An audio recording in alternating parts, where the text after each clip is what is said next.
Women's soccer falls in the second round of A10s to Duquesne by a score of 2-1. Hello, I'm Jake Smolinski. And I'm Brendan Rigby. Men's swimming took 10 out of 16 events in their tri-meet at Kirkpool. You're watching LTV's home for Explorer Athletics, SportsLine.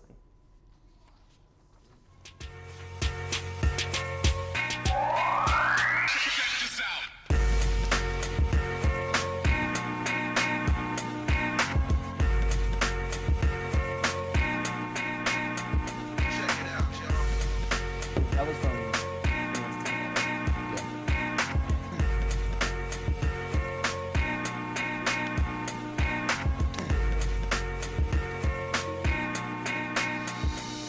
Welcome to SportsLine. Brendan and Jake here on this one for you.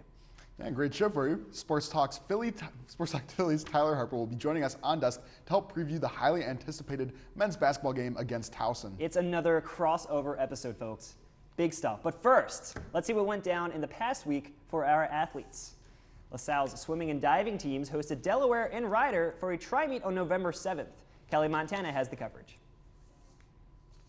Saturday, the men and women swimming and diving team took on Ryder and Delaware at Kirkpool for a tri-meeting.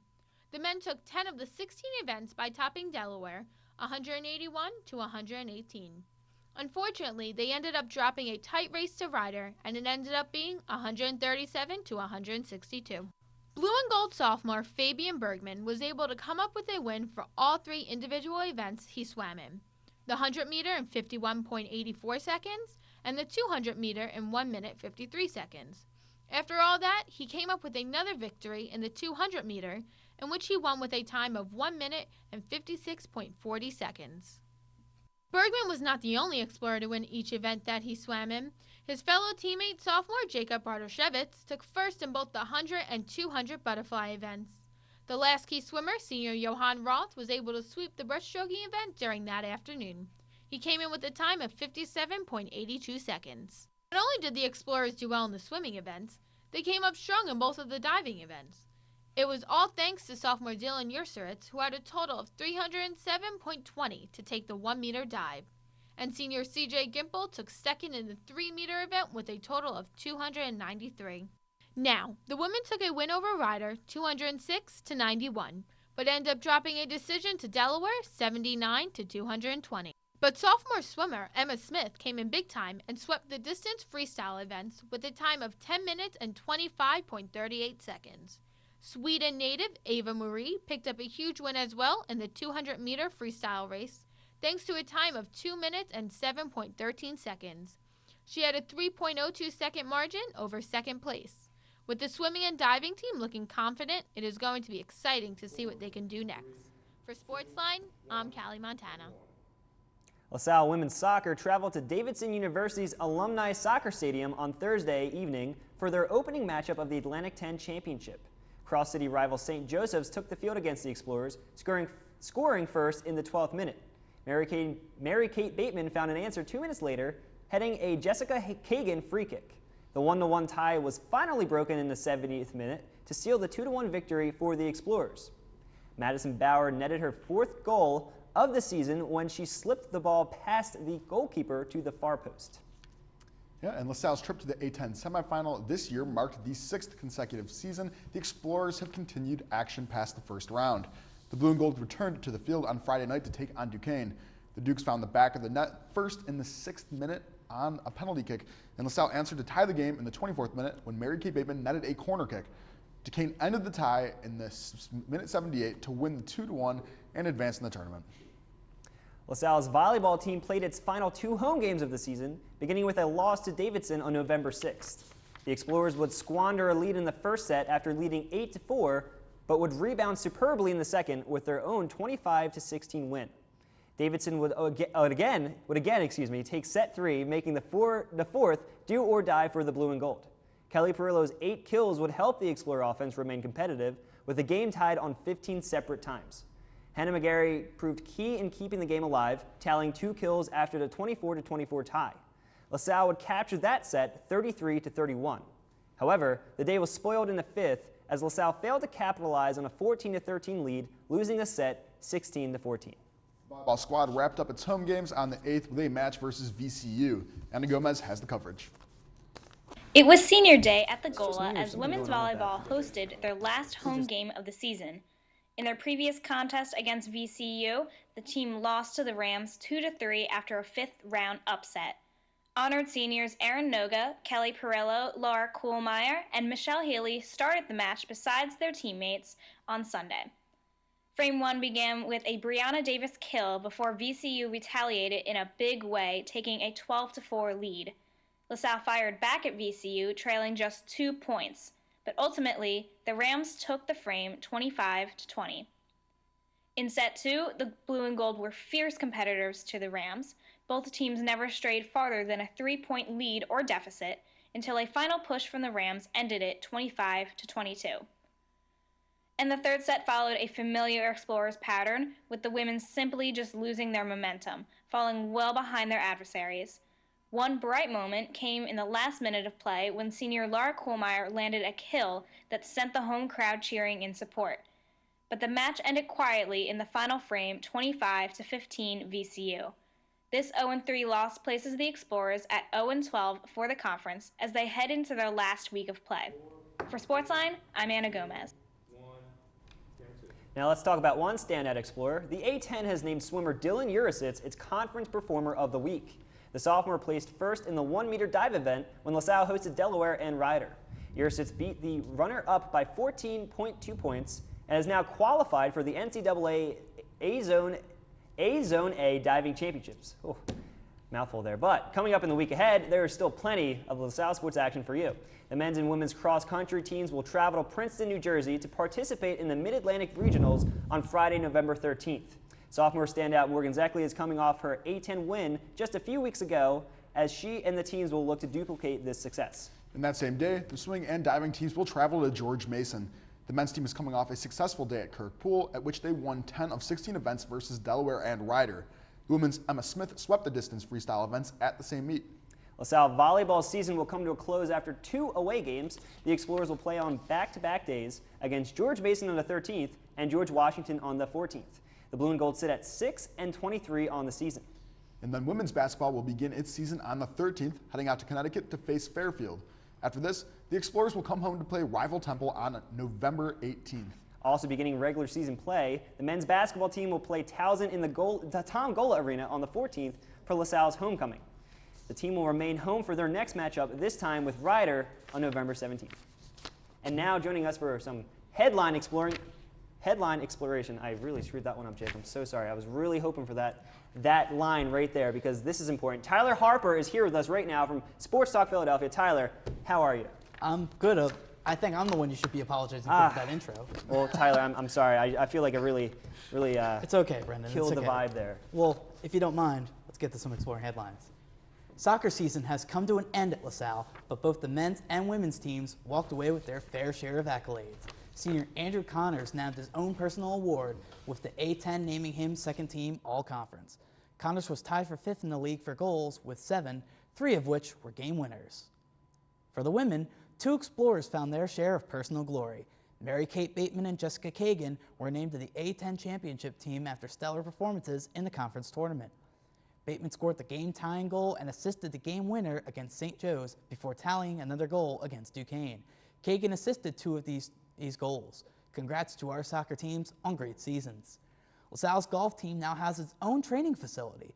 Located on the ground floor of the St. Benil Tower, a room outfitted with equipment such as 2 hitting bays and a flight scope launch monitor was put together to bolster the team's efforts next spring. The funds were donated by the Markman family. Explorers, this is your last chance to sign up for the Walk with the Women of LaSalle Athletics, a fundraiser supporting the school's female sports. Help support LaSalle and women's athletics on November 14th. Well, we've come to our first commercial break, but stick around. We'll be back along with Tyler for our basketball preview. So stay tuned.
SportsLine. This is a first right now that we are actually breaking out. We're going to do a serious basketball recap and analysis of the past game exhibition against Philly U. We brought Tyler Harper on for this exact reason. Aww. Tyler is on the press row all the time. Whenever All I'm the just time. out on the court, it's just nice to see a friendly face that they're out in the crowd. It's true. It's So nice.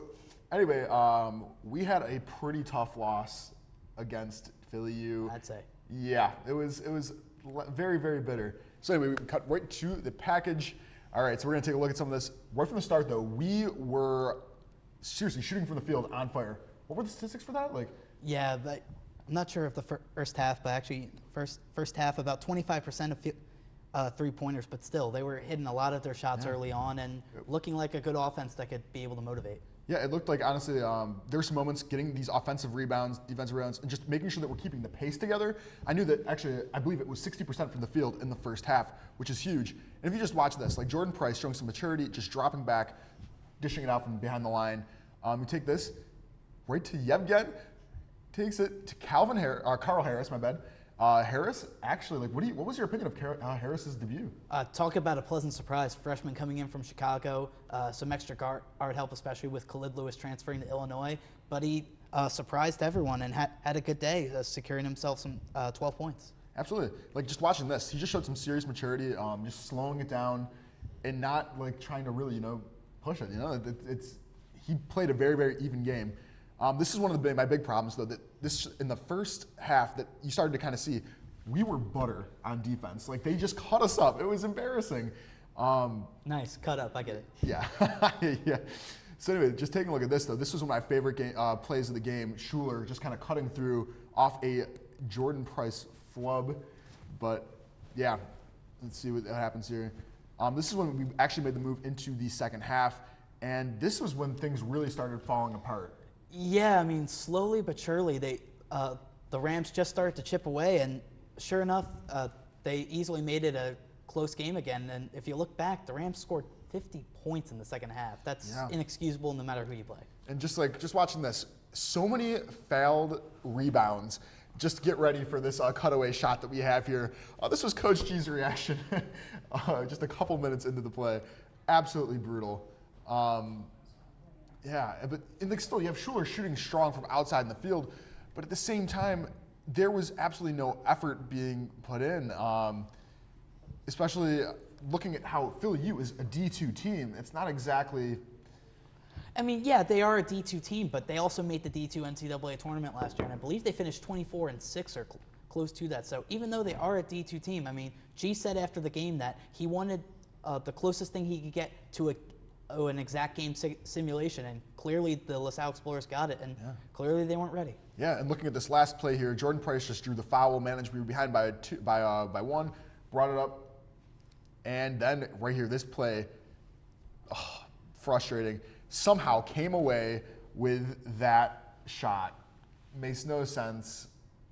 It made it in, though. Yeah, and honestly, just looking at, this is an exhibition game, and Philly U is just so... That's a big deal, though. It is a big deal, yeah. That's completely a big deal, because, I mean, Philly U, I think they play with a chip on their shoulder because, I mean, even though they are D2, I think they feel kind of slighted that people kind of forget about them. Obviously, people talk about the City Six, and keep in mind, Herb McGee, head coach of Philly U, has the most NCAA wins at any level of all time. Oh. Granted, he's been coaching there for decades, but still, that's an impressive feat nonetheless, and his teams continuously have good efforts. And so I guess one of the most important things, we're going to throw this in a second, but Coach G's reaction after the game, we were both sitting there in the press room. That was an interesting one. Yeah, I mean, and I guess we'll see the footage in a sec, but I get his message, what he said. Exactly. Yeah, you know what I mean? Yeah, so let's take the footage right now, Coach G's presser. I'm upset, but at the same time, I completely believe this is the best possible thing that could have happened to us. UAB last year lost to a game exactly like this and went on to win Conference USA and go to the round of 13 in the NCAA tournament. No matter what a coach says about defense and rebounding and toughness, it doesn't match the experience of losing because you give up 50 points and a half.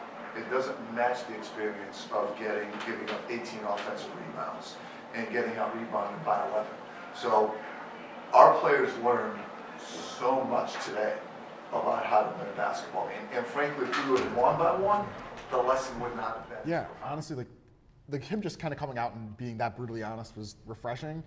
But still, like, it was just a really tough loss, especially, you know? Yeah, well, I get his message. His message was that them losing this game by one in the final seconds, it should prove to this team that, guess what, every play in every game matters, and you can't afford to take a certain amount of time off. And I think that's great. But as I said in the collegiate, from my points from this game, that's great, but can the team carry that message? And I'm sure they're going to play with a chip on their shoulder against Towson this weekend, but you've got to be able to take that through and just look at this game as Baltimore material and say, all right, we lost to a D2 team by one in our preseason game. We got to turn it up, and we got to play every play like it's our last. Yeah. And so I guess we have a couple of breakdowns of some of the newer players that we have on this team. Johnny Schuler really stepped it up this time. Can we take the footage of Johnny Schuler? Yeah. Well, anyway, yeah, we can talk about it. But no, Schuler had an incredible game coming out and really showing a lot of maturity and a lot of quickness right on the floor. Like, not only was he shooting outside, there were a couple of plays that honestly blew me away where he was able to cut it up inside when it definitely was not, it did not look like anything was going to be able to happen. Yeah, I mean, 13 points in 37 minutes. Johnny Schuler, I believe, leading the Explorers in minutes on the floor, which I was kind of surprised about because last year he didn't see much time being behind, of course, Amar Stooks and Khalid Lewis, who has transferred to Illinois, as I mentioned earlier. But Johnny Schuler can really move off the ball, and not only that, but he can make plays. Again, 13 points and 6 assists, which when you're looking at a point guard, you really need a facilitator like that. And that's why I'm kind of starting to wonder about Amar Stooks, who only had one assist and 6 points. Amar has all the potential in the world. He was great at LaSalle College High School, just right down the road here in Olney. But I think Amar can put it together. But if Johnny Schuler becomes the hot hand at point guard and he stays out of foul trouble, you got to roll with him. Yeah, just watch that beautiful play by Johnny Schuler cutting it up right there. Very impressive. Now, I'm excited to see what he can do. And that also then brings me, because Stooks was definitely a bit of a letdown with that, but I want to take a look at Carl Harris. He is definitely one of the most exciting prospects that I've seen in a long time. Just watching this Yevgen, not that great, but him coming in right there and just picking up the pieces, forcing himself on the inside, that was fantastic. Yeah, 12 points for Carl Harris, 4 for 4 from the floor, making his 1 3-point shot as well, and going 3 for 4 from the free throw line. If Carl Harris and Dusan Mastrovic, 2 freshman guards who came in, if they can come in and score in double digits like they did in this game and kind of take the pressure off of Jordan Price, then this offense should be in good shape when they hit their shots. Because again, Jordan shot a lot last year, but the thing was, that's not because he's a ball hog. Jordan's a very unselfish player. He just feels the pressure to make those shots, especially because he can get on a run like that, and if he can hit those 3-pointers, why wouldn't the team pass the ball to him? Exactly. And I felt like in the game especially, Price, he made the plays that he needed to make. He showed a lot of maturity in his choices in terms of when he was going to pass it, and then when he just decided, I'm just going to step back and just let my shooting speak for itself. Yeah, he led the team with 18 points, but something G has been talking about throughout the offseason too was trying to make Jordan more of a complete player. I mean, we all know Jordan can score. Everybody knows coming in, including the opposing team, knows that Jordan Price can score, especially from the outside.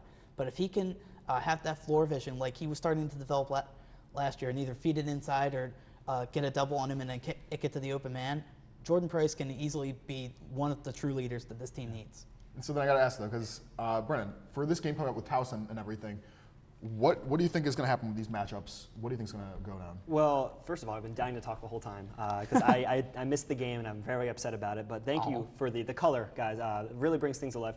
But one of the big stories for this upcoming year for the Explorers is very obviously that the team has lost 3 seniors who did a lot for this team last year. We had Jarrell Wright, we had Steve Zach, and DJ Peterson. And it turns out that Zach and Wright accounted for over 46% of the rebounds on this team. 46%, that's almost half of all the rebounds that this team accrued last year. So it's going to be weird. It's going to be odd not having them on the team because Jarrell Wright, last year during some games, when they'd be behind, he'd be the one pushing the rest of the team to come on, let's pick this up. So not have that vocal leader by itself is a very big deal. On top of the stats. So it's going to be interesting to see who will step up to fill those shoes, both as the who's going to be picking up the rebounds and as well as who will be the the spoken leader of the team. Yeah. Can I chime in on that? Oh, absolutely. Yeah, Rohan Brown is ready and willing to take the reins as leader of this team. Of course, redshirted his first year, so now he's in his 5th year with the program, 4th year of eligibility. But since he was named team captain, and even before that, Rohan's always been kind of a gentle voice on this team, helping out the young guys, talking to the guys on the court, and always just that team guy who would come in and do the little things. So speaking with Rohan before the season started, he is more than ready and willing to get this team in the right direction. Even in the offseason, he actually hosted a cookout with his teammates to get that chemistry together, and when they were over in Europe, he really got them on the right page. No, it's good to see it. And this kind of takes us into my picks of the week. Nice clean transition right in there. I'm going to say for my first pick, I'm going to say that we are going to clinch this homecoming game. I'm going to say we're going to be in the 70s range. I think it's going to be tight no matter what, just because this made me a little nervous. But overall, though, I think, what do you think is going to happen with this, Towson's matchups? Because I'm trying to think, what their, the breakdown of their team is. Well, they're having 5 of their 6 starters return. And it's, 5 of their 6 leading scorers return, excuse me. One of which was a young man by the name of, Byron Hawkins and John Davis. The 2 of them led the team in points. They're both back this upcoming year. They did reasonably well in their conference. I think they're going to provide the biggest challenge for the Explorers on defense. We'll see how the Explorer defense will go up against the 2 of those. Yeah. I think that's the main matchup right there, is just the team's defense as a whole versus the 2 of them, because they played pretty well. Davis actually had 11.8 points per game and also had 8.1 rebounds per game in his season last year. Yeah. And so then I guess for my next pick number 2, it is women's volleyball versus George Mason.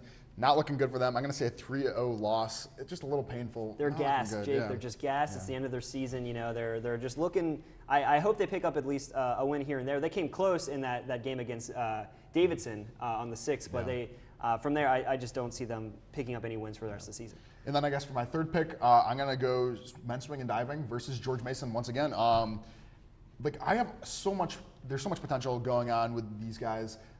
George Mason is about at the exact same level that we are. I feel that they could definitely pull it together. So those are my picks of the week. Yeah, not too shabby.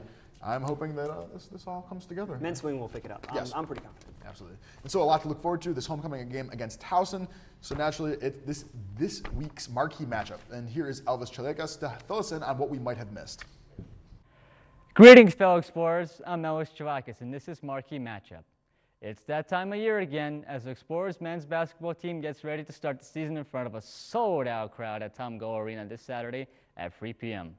The hype for the upcoming season grows around campus as the wait for the new season ends with the homecoming game this weekend. The men's basketball team, led by Coach John Giannini, are coming off a 17-16 record last year, going 8-10 and finishing 9th place in their conference before losing to Davidson in the A-10 tournament. A homecoming for the boys in blue and gold is not complete without festivities, as the homecoming tent on the tennis court will be open at noon. The Tom Go Arena is expected to be packed with LaSalle faithful and will be hoping for a great start to the season. The Townsend Tigers entered a new season fresh after a 12-20 record season with a 5-13 conference record, also finishing 9th place in their conference. It is noted that the Explorers are an all-time 3-1 against the Tigers, with the most recent match last year, ending in a LaSalle victory with the score of 67-53. Be on the lookout for junior Jordan Price on the court as he attempts to recreate the spectacular season he had for the Explorers last season. Price himself led the team in scoring, assists, 3-point field goals, free throw percentage, and set a then career-high 31 points against the Townsend Tigers in last year's victory. Another player to keep your eyes peeled for is senior Rohan Brown. Brown has some serious shoes to fill from the graduating seniors of last year's team and is expected to come up big in the clutch, playing in 28 games from LaSalle and shot a productive .478 last year for LaSalle. In order for our team to send us home happy with a win, they need to limit Townsend's shooting from the field, as Townsend struggled with both shooting from the field and lacked 3-pointers in their previous game with LaSalle. We all know how that turned out, so repeat the same formula and the Explorers should be fine. Another key to the game sounds a little cliche, but it's plain and simple: win. It is always nice to win the first game of the season, no matter what sport you're playing in, as it is always nice to start the season on the right track and is a nice confidence booster for the team. Best of luck to our basketball team, and don't forget to come out in full support for our boys in blue and gold this Saturday and cheer them on throughout the season. For SportsLine, I'm Melis Chalakis, and as always, go Explorers. Thank you, Elvis. Tyler, thank you so much for coming on to the show. It was great having you on. But just real quick, Rohan, you mentioned this. Rohan, we want you back. You used to be on the set with us, and you conduct interviews. We need your presence here. You're such a friendly guy. I just really wish, Jake, I know you feel the same way, and Tyler, of course you do too. We just want you on camera with us, please. It's God. Hashtag bring back Rohan. Absolutely. Let's do Absolutely. it. Rohan, come back. Get it trending, people. This just about wraps it up for us this week. And if you can't make it out to see the marquee matchup, be sure to tune in next week for our coverage. Keep up with this weekend's other sporting events by visiting GoExplorers.com and by following us on Twitter at SportsLineLTV. We post game updates and sneak peeks into the upcoming show. Also, check us out on Facebook at facebook.com/LaSalleTV. We welcome you to send us your thoughts and suggestions about the show on either website. For Elvis, our SportsLine team, I'm Jake Smolinski. I'm Tyler Harper. And I'm Brendan Rigney. Thanks for joining us, and we'll see you at the game.